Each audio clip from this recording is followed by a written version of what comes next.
रात के करीब 10 बज चुके थे। सब लोग लौट चुके थे। रामू अकेले बैलगाड़ी लेकर अपनी गांव को लौट रहा था। गांव तक पहुंचने का सबसे छोटा रास्ता शमशान के पास वाले कच्चे रास्ते से होकर जाता था। लोग कहते थे कि उस रास्ते पर रात में कुछ ठीक नहीं होता, मगर रामू हंसकर टाल देता था।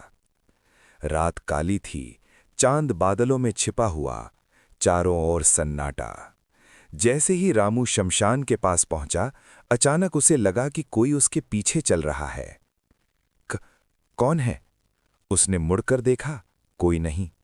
रामू ने तेज चलना शुरू किया।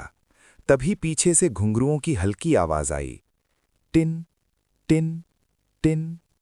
रामू का दिल जोर जोर से धड़कने लगा।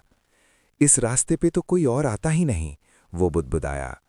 अचानक एक औरत की आवाज आई, रामू रुक जाओ। रामू ठिठक गया। मेरा नाम कैसे पता? धीरे धीरे उसने पीछे देखा। सफेद साड़ी पहने, खुले बालों वाली एक औरत खड़ी थी। उसका चेहरा आधा ढका हुआ था। मुझे घर तक छोड़ दो, उसने मीठी आवाज में कहा। रामू डर तो रहा था, पर इंसानियत जाग गई। चलो, गांव पास ही है।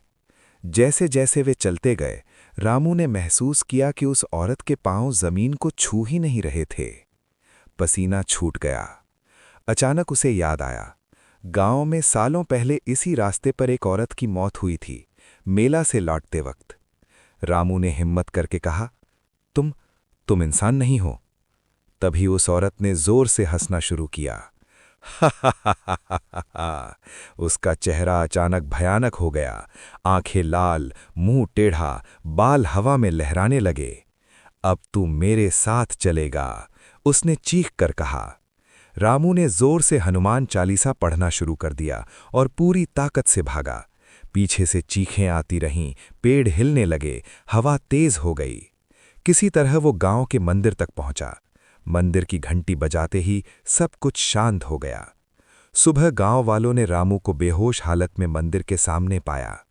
होश में आने पर रामू ने कसम खाई, अब कभी मेला हो या कुछ भी, उस रास्ते से रात में नहीं जाऊंगा।